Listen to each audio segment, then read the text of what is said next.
말씀 빌립보서 1장 1절에서 2절입니다. 신약성경 빌립보서 1장 1절에서 2절 말씀 우리 다 같이 한번 읽겠습니다. 시작. 그리스도 예수의 종 바울과 디모데는 그리스도 예수 안에서 빌립보에 사는 모든 성도와 또한 감독들과 집사들에게 편지하노니 하나님 우리 아버지와 주 예수 그리스도로부터 은혜와 평강이 너에게 있을지어다. 아멘. 네, 오늘부터는 빌립보서를 좀 더 연구하고자 합니다. 왜 빌립보서를 연구해야 하냐면 마지막에 이제 말씀을 나누긴 할 건데 에베소서와 빌립보서에 좀 특징이 있습니다. 에베소서는 하나님과 나와의 관계, 어쩌면 개인의 신앙에 관한 이야기라면 빌립보서는 성도들 간의 관계에 대해서 좀 설명을 많이 합니다. 그래서 너희는 이렇게 성도들을 도와라, 혹은 성도들을 이렇게 세워야 한다 라는 것에 대해서 좀 이야기를 좀 하고 있습니다. 그래서 빌립보서를 좀 연구하고자 합니다. 에베소서 그리고 또 빌립보서, 골로새서, 빌레몬서 이 네 권의 서신을 옥중서신이라고 부릅니다. 말 그대로 로마의 감옥에 있을 때 썼던 편지다 해서 옥중서신이라고 하는데 지금 여기 유인물에도 있듯이 에베소서는 주님과 나의 관계성의 확립, 그러니까 나의 개인의 어떤 신앙적인 부분을 하나님과의 관계에 대해서 말하고 있고, 빌립보서는 성도들 간의 교제, 이 교제를 코이노니아라고 말합니다. 코이노니아를 위한 서신이다 라고 말합니다. 지도 보이시나요? 노란색 안에 보면 빌립보라고 있죠. 지역이 있습니다. 빌립보 지역. 여기가 바로 빌립보고, 거기 보면 네이버 박스 보면 루디아를 만남 이렇게 되어 있죠. 네. 여기 예루살렘, 수리아 밑에 있는 예루살렘에서 빨간 선을 따라서 빌립보로 이르게 된 겁니다. 수리아 밑에, 오른쪽 제일 밑에 보면 수리아, 안디옥 수리아 있죠. 그 밑에가 예루살렘이 있습니다. 글씨를 좀 크게 보이려고 좀 많이 잘랐습니다. 빨간 선을 따라가는 것이 2차 전도 여행입니다. 그 중에 이 빌립보란 지역은 유럽, 지금 그 바다를 중심으로 오른편은 지금의 튀르키예고요.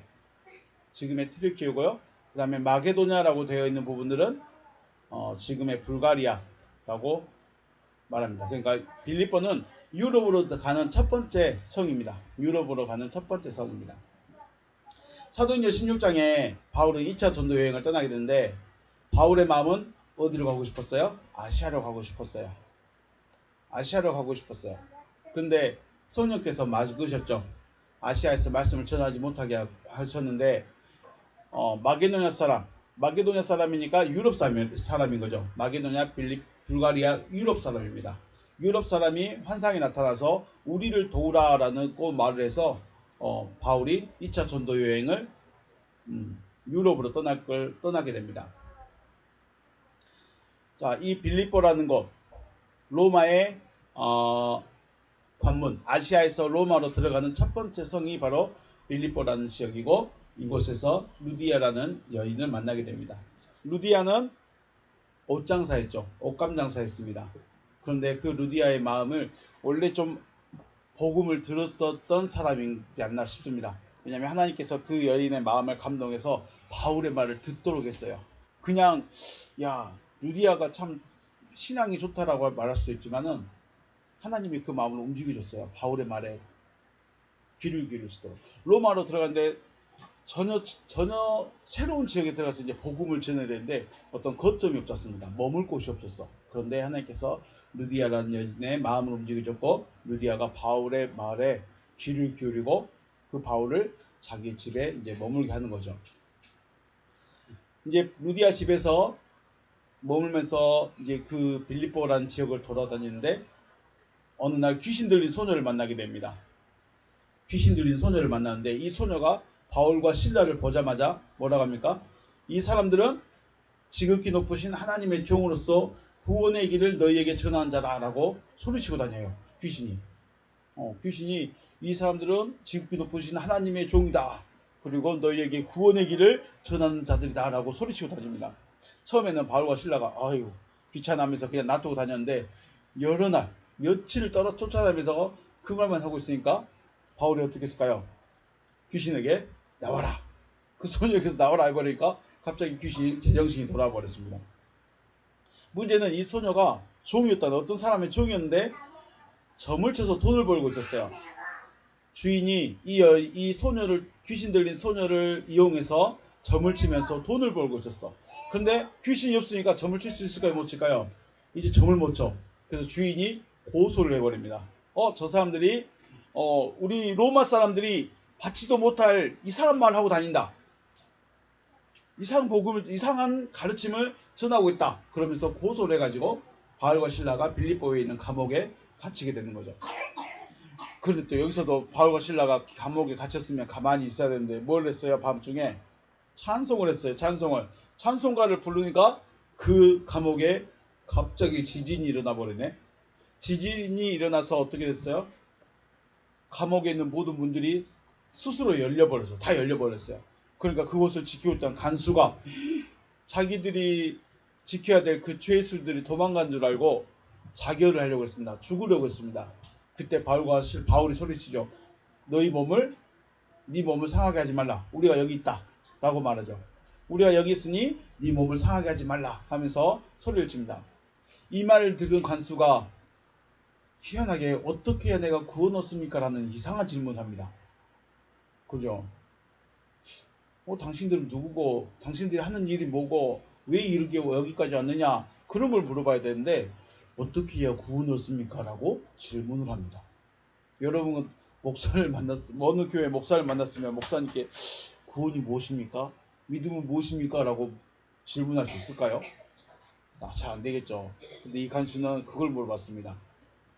어떻게 해야 구원을 얻습니까? 그래서 바울이 유명한 말을 해주죠. 우리 한번 같이 읽어볼까요? 시작. 주 예수를 믿으라. 그리하면 너와 내 집이 구원을 받으리라. 아멘. 자, 이렇게 말하는 것은 왜 이렇게 말했죠? 이 간수는 이방인이에요? 유대인이에요? 유대인이었으면 뭐라고 했을까요? 유대인이었으면 유대인 간수였다면 뭐라고 말해야 될까요? 예수님이나 세례 요한이 뭐라고 했어요? 주 예수를 믿으라고 했는가요? 회개하라고 했는가요? 회개하라요. 이 사람은 이방인이에요. 여호와를 몰라요. 여호와 신앙이 없어요. 그렇기 때문에 주 예수를 믿으라. 그리하면 너와 내 집이 구원을 얻으리라. 그런데 우리는요. 그럼 지금 우리는요. 지금 우리에게 주 예수를 믿으라고 해야 될까요? 회개하라고 해야 될까요? 복음의 방향도 다르겠죠. 네. 여기서 믿으라. 우리나라 사람들은 믿으라 그러면 그냥 그 말을 신뢰하는 정도. 신뢰합니다. 난 당신을 신뢰합니다. 라고 말했는데 이 사람들의 믿으라는 것은 그 가르침하고 하나가 되라. 이런 의미가 아닐까 생각합니다. 이방인에게 예수를 믿어라 그러면 내가 예수가 누구를 어떻게 알아? 예수를 어떻게 알아요? 그 사람들이. 그런데 주 예수를 믿으라고 했어요. 그 말은 예수의 가르침과 하나가 되어져라. 그러면 너와 내 집이 구원을 얻을 것이다 라고 말하지 않나 생각을 해보게 됩니다. 어쨌든 이런 사건들, 루디아를 만난 사건, 귀신이 하는 말, 그리고 그 귀신을 쫓아낸 사건, 감옥에 있었던 사건, 이런 사건들 통해서 빌립보라는 지역에서 복음이 크게 전파됩니다. 이런 일이 순천에 있었다면 소문났겠죠. 소문났을 거예요. 그래서 전파되고 성도들의 모임이 이제 빌립보 교회가 되어지는 것이죠. 이 지역에서 바울에 대한 이미지가 어땠어요? 좀 좋은 사람이죠. 착한 사람. 또는 하나님의 능력자로 이제 바울이 다른 사람들에게 그 빌립보 지역에 있는 사람들에게 생각이 되는 거죠. 바울이라는 사람. 또 바울이 전하는 그 말은 좀 다르구나. 그냥 이교도가 아니라 그냥 전하는 이교도가 아니라 뭔가 좀 구원의 관한 이야기를 하고 있구나 라는 것에 대한 좋은 이미지를 심겨줬습니다. 이런 배경으로 이제 빌립보서를 보는 겁니다. 왜냐하면 그냥 빌립보서 들어가 버리면 왜 빌립보에 있는 빌립보 성도들은 칭찬만 듣고 있지? 왜 빌립보 성도들은 바울이 사랑하지? 이런 이야기했는데 그런 배경이 있기 때문에 빌립보 성도들을 좀 사랑하고 아끼는 측면들이 있습니다. 1절로 들어가겠습니다. 그리스도 예수의 종 바울과 디모데는 그리스도 예수 안에서 빌립보에 사는 모든 성도들과 또한 감독들과 집사들에게 편지한다 라고 1절에서 말하고 있습니다. 오랜만에 보시죠. 헬라어 오랜만에 보시죠. 네. 웬만하면 원어를 안 하고 싶은데 보여주고 싶지 않는데 그래도 한번 눈도장이라도 찍어보시라고 한 번쯤 올렸습니다. 그리고 이걸 해놔야 문법을 알고 문법이 뭘 말하고 하는지를 볼 수 있기 때문에요. 제가 읽겠습니다. 파울러스, 카이, 티모테오스, 바울과 디모데입니다. 바울과 디모데는 듀로이라고 합니다. 종이다.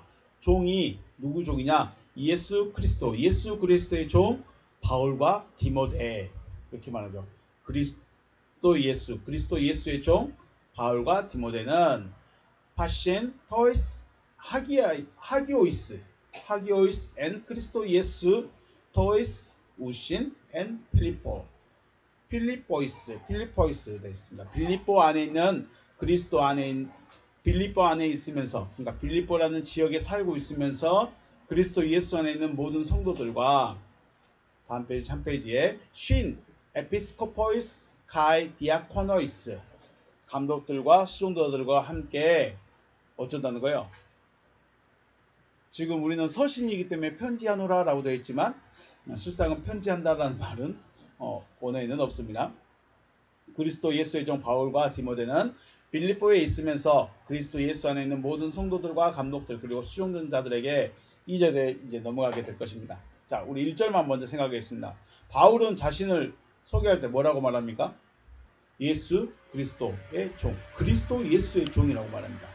우리가 예수 그리스도냐 그리스도 예수냐 이거 의미 없는 말 같지만 굉장히 중요한 말입니다. 무엇을 핵심에 두고 소수할 것인가 수식할 것인가 굉장히 중요한 의미입니다.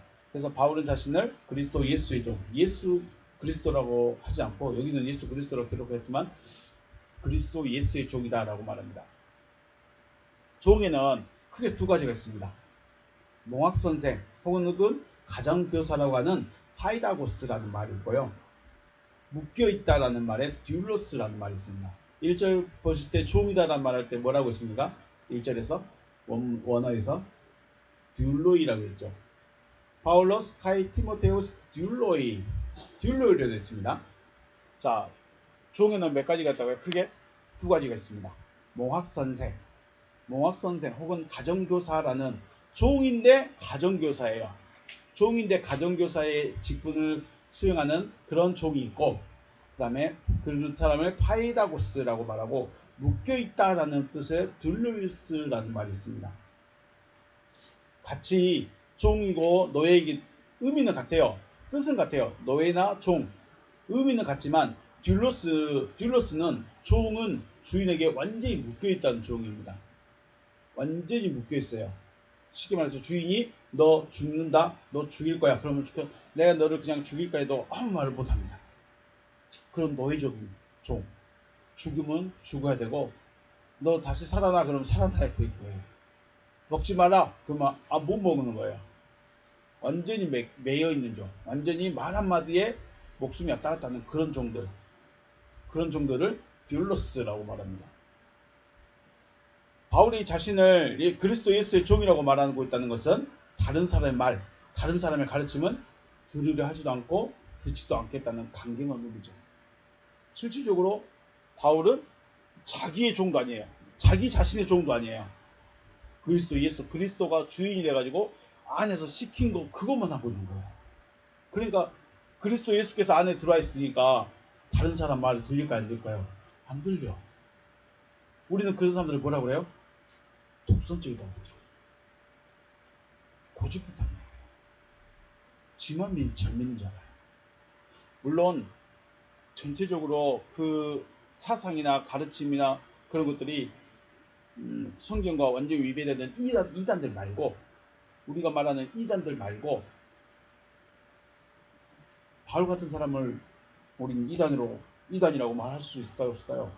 우리는 바울 같은 사람을 이단이라고 하지 않아요. 근데 그 당시 사람들은 그렇게 보일 수밖에 없어요. 지금도 그렇죠. 우리가 저기만 이단이라고 하지 않고, 어쩌면 우리가 좀 더, 지금의 저와 여러분이 조금 더 특이하게 되는 사람들, 특이하게 믿는 사람들, 좀 독선적인 사람들, 자기만 잘 믿는다고 말하는 그런 사람들의 부류에 들어갈 수도 있어요. 왜 그럴까요? 종이기 때문에 있습니다. 종이기 때문에. 누구의 종이에 따라서 그 주인의 말을 듣는 거예요. 여러분은 누구의 종인가요? 여러분의 주인은 누구이신가요? 단 한마디지만, 단어 하나지만은 굉장히 중요한 의미를 담고 있습니다. 강경한 의미예요. 나는 그리스도의 종으로서 그리스도의 말만 듣겠다. 또는 그리스도의 복음만 전하겠다. 반면에 몽학선생 혹은 가정교사라고 하는 사람들은 이 종들은 아이를 가르치는, 그 집안의 주인의 집의 아이를 가르치는 종이에요. 그냥 가르치는 정도가 아니라 혹시 학교 가게 되면 학교를 통학시켜주는, 학교 가는 길 오는 길 지켜주고 보호해주는, 그리고 집에서는 뭐 학습을 좀 지도해줄 수 있는, 어쩌면 좀 똑똑한 종이라고도 할 수 있죠. 그렇게 인도자, 몽학선생, 인도자로서 종의 일을 감당하는 사람들이 있습니다. 근데 이 종은 아이가 성인이 되면 어떻게 될까요? 아이가 성인이 되면, 아이가 다 자라게 되면 다시 몽학선생이 아니라 종으로 돌아가 버립니다. 원래 종이지만 그 하는 일, 원래 종의 일로 다시 돌아가, 듀로스의 상태로 돌아가게 된다는 거죠. 그래서 바울은 율법을 뭐라고 했습니까? 몽학선생이라고 그래요. 몽학선생. 분명히 필요해요. 언제까지 필요할 거예요? 성인이 되기 전까지. 장성한 자가 되기 전까지는 뭐가 필요해요? 율법이 필요하다는 거예요. 왜 우리가 지금 교회 생활을 해야 되고, 교회 와서 설교 들어야 되고, 헌금 생활하고, 또는 봉사 생활하고, 왜 해야 될까요? 몽학선생 아래 있기 때문이에요. 내가 성인이 돼버리면, 내가 장성한 자가 돼버리면 몽학선생이 필요 있어요, 없어요? 필요 없어요. 왜요? 장성한 자가 됐으니까. 장성한 자가 안 된 사람은 해야 돼. 그러면 이 아이가 몽학선생 옆에서 뭘 배워요? 물질은 내 것이 아니다. 나는 주인의 것이다. 이제 이런 거. 나는 부모에게 매여 있는 사람, 난 부모에게 잘해야 되는 거, 뭐 이런 걸 계속 배우는 거죠. 율법에게 그걸 배우는 거죠. 그 몽학선생이 주인의 집에 있으면서 뭘 가르칠까요? 당신은 주인이 될 겁니다. 당신은 이 집의 다스린 자가 될 겁니다. 그래서 학식도 있어야 될 것이고, 사람 가르치는 것도 있어야 되고, 사람을 뭐 지도하고 지휘하는 그런 마음도, 능력도 있어야 될 것입니다. 이런 것들은 계속해서 가르치지 않겠습니까? 우리가 성경을 배우면서 단순히 나는 헌금을 죽을 때까지 헌금만 해야지 이러고 있을 것이 아니라, 이것은 하나님을 섬기는 방법입니다. 이렇게 해야 하나님을 섬기는 방법입니다. 그런데 이것이 성인이 되면 어떻게 해요? 내가 장성한 자가 딱 되고 하나님의 아들이 딱 되어버리면 이제 주인이 돼버린 거예요. 내가 주인이 됐으니까 굳이 주인한테 뭘 해야 될 것 없잖아요. 그런 의미입니다. 이스라엘 백성들에게 여호와의 뜻이 이루어질 때까지, 뭐 할 때까지요? 여호와의 뜻이 이루어질 때까지. 그리고 여호와의 뜻이 이루어진다는 것은 장성한 자가 되어진다. 성인이 되어진다. 성인이 될 때까지 옆에서 지도하고 가르치며 인도하는 역할을 하는 것이 율법이고, 여호와의 뜻이 이루어지는 장성한 자가 되면 율법은 그 역할을 다하는 것이기 때문에 장성한 자와 분리가 되는 것입니다. 지금 우리가 우리가 성경을 배우고 이제 여전히 우리가 섬김의 모습을 가져야 되는 이유가 아직 장성한 자가 안 됐기 때문에 그렇다는 것이죠. 바울은 자신을 그리스도 예수의 종이라고 말하고 있는 것은 율법이라는 몽학 선생에게서 벗어나서 완전히 그리스도 예수에 묶여있는 자가 되었음을 말해주고 있습니다. 나는 그리스도 예수에게 묶여있는 자다. 나는 그리스도 예수가 내 주인이다. 그리스도께서 여러분의 주인 되시고 주의 이름으로 축복합니다.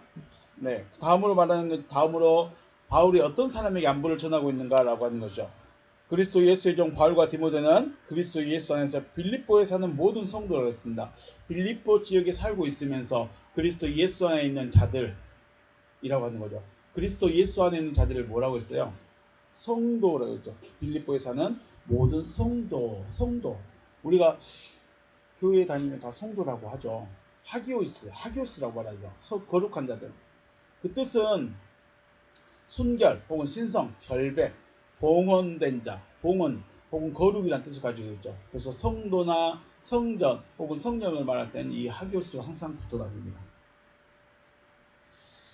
거룩이란 말은 어려운 말입니다. 거룩은 여러분을 뭐라고 표현합니까? 그리고 일반적으로 별로 사용하지도 않는다는 거 굉장히 어려운 단어예요. 우리가 가끔 자신을 희생한 사람들,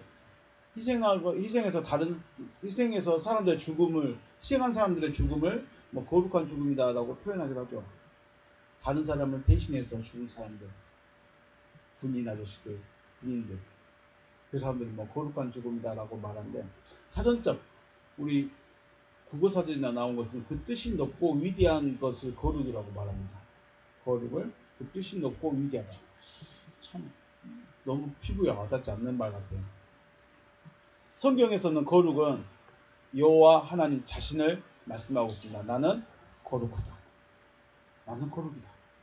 그래서 거룩이다. 이것을 우리는 성경에서는 여호와 하나님 자신을 말하고 있어요. 내가 거룩하다라고 말씀했어요.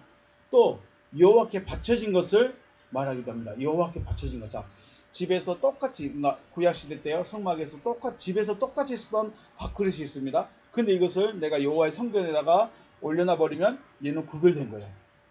얘는 여호와께 바쳐진 것이 되어버려요. 그럼 얘는 거룩이 되어버립니다. 그래서 거룩이라는 것은 여호와께 바쳐진 것. 이해가 되시죠? 성경에서 말할 때 거룩하다 혹은 거룩이다 라고 말하는 것은 여호와 하나님 자신을 말하기도 하고 여호와 하나님께 바쳐진 것. 물건이 될 수도 있고 사람이 될 수도 있고 식물이 될 수도 있고. 그래서 우리 옛날에 전에 보면 교회에 들어온 것은 다 기름 발라서 거룩해졌다라고 말해서 가져가면 안 된다라고 가르침을 받은 적도 있었습니다.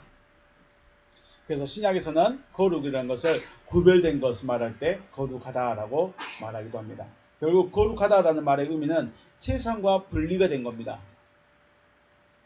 이 성막이라는 성막, 여기는 진이 있습니다. 백성들이 거주하는 장막이 있고 이 막을 안쪽으로는 여호와께 제사하는 곳 성막이 되어버립니다. 자, 그래서 여기서 장막에서 성막 안으로 들어와 버리면 분리가 되는 거죠.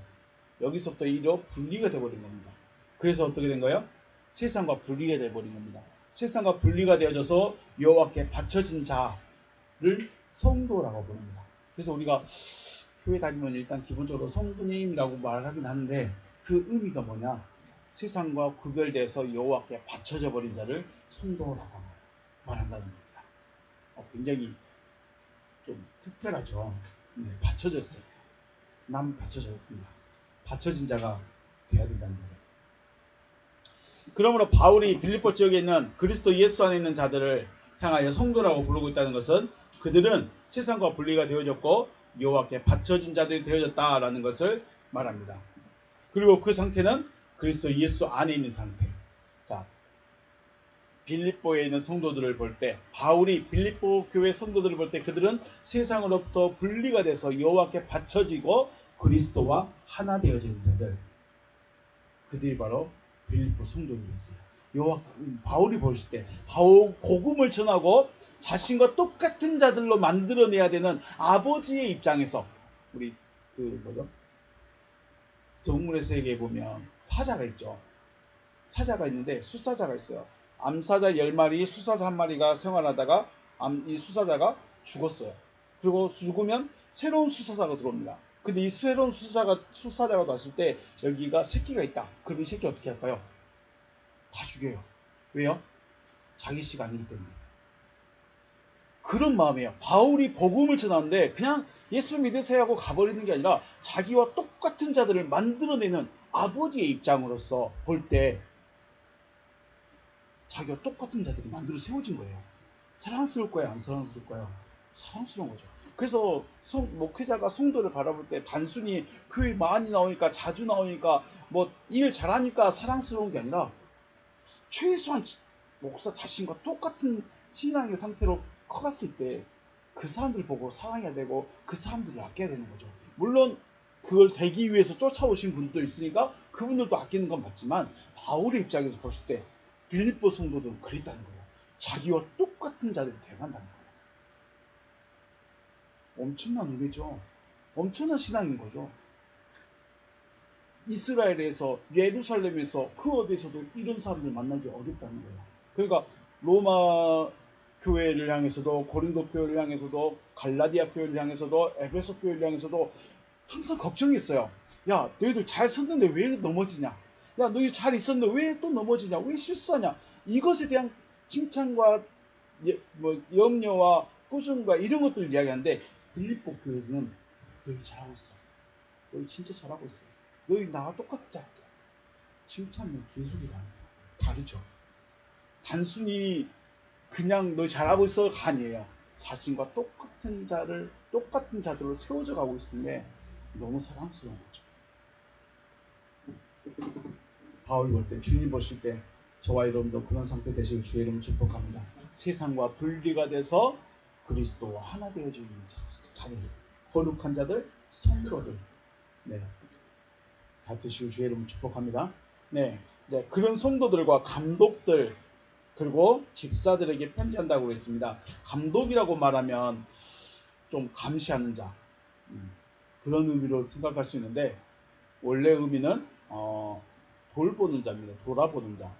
그래서 좀 이렇게 사람들 혹은 성도들 혹은 가정을 돌아보면서 어떤 문제가 있는가 살펴보는 사람들, 그런 사람들이 바로 감독이라고 했는데, 지금으로 말하면 권사님 정도 생각하면 될 겁니다. 물론 권사님이 직접 가셔서 어떤 문제를 해결해주고 위로해주고 안아주고 그런 일도 할 수 있겠지만, 그때 당시 이 직책이 조금 나눠져 있어요. 감독이라고 말하는 이런 분들은 좀 뭔가 관리자로서 어떤 문제를 가지고 있구나, 무엇을 해줘야 되겠구나, 이걸 좀 살필 줄 아는 어른에 해당한다면, 이것을 직접적으로 해결해주는 사람들이 따로 있었어요. 그 사람들이 누구예요? 집사님이라고 말합니다. 그래서 집사라는 말은 섬기는 자입니다. 섬기는 자. 그래서 순례자, 감독들, 감독님, 권사님들이 이렇게 돌아봤을 때 문제가 있고 좀 도와줘야 되고 살펴야 되고 손잡아줘야 될 부분을 집사님들에게 말을 해주면, 집사님들이 가가지고 직접적인 도움을 주고 함께하는 그런 일을 감당을 했습니다. 지금에서는 뭐 그런 거 상관없이 열심히 하고 있지만, 직분적으로서 일로서 이렇게 좀 분리가 되어져 있었다라는 것입니다. 그래서 권사님, 집사님, 이런 직책이 중요한 것이 아니라 그렇게 감당하는 게 중요합니다. 지금 왜 바울이 이 사람들에게, 성도들과, 대부분 서신도들은 그냥 교회와 뭐 여러 성도들과 이렇게 끝나요. 근데 빌립보서는 이 권사라는 분들에게, 또 집사님이라는 분들에게 특별히 이야기를 하고 있어요. 왜 그럴까요? 성도들 간의 어떤 교류, 교제, 도움, 이런 것들에 대해서 실질적인 이야기를 해주고 싶어서 지금 빌립보서는 이렇게 좀 특별하게 대상을 딱 정해놨어요. 누구에게? 감독, 집사들에게 편지한다, 이렇게 말하고 시작을 합니다. 그러므로 빌립보서를 기록하면서 누구에게 어떤 의미로 기록했을까? 물론 교회죠. 빌립보에 사는, 그러니까 다른 서신서는 어떤 교회들에게, 어떤 교회에게 라고 딱 그냥 편지를 보내요. 근데 빌립보서는 그 지역에 있는 그 교회의 그 감독들과 집사들에게 편지하다, 이렇게 딱 대상을 정해놨어요.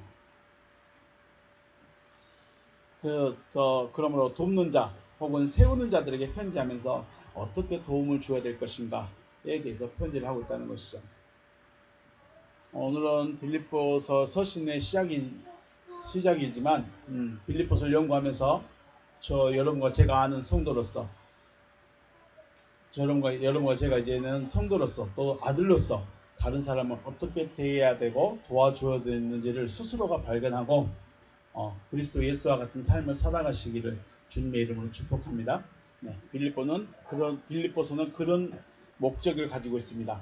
돕는 자로서, 도와주는 자로서, 세워주는 자로서, 또 바울과 똑같은 존재들이 세워진 것처럼 그리스도와 똑같은 자들이 세워져서 어떻게 해야 될 것인가에 대해서 이야기를 하고 있기 때문에 굉장히 중요한 책이다, 중요한 편지다라는 것을 기억하시고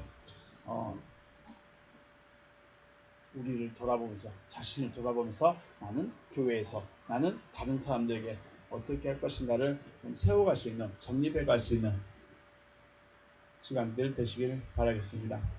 마치겠습니다.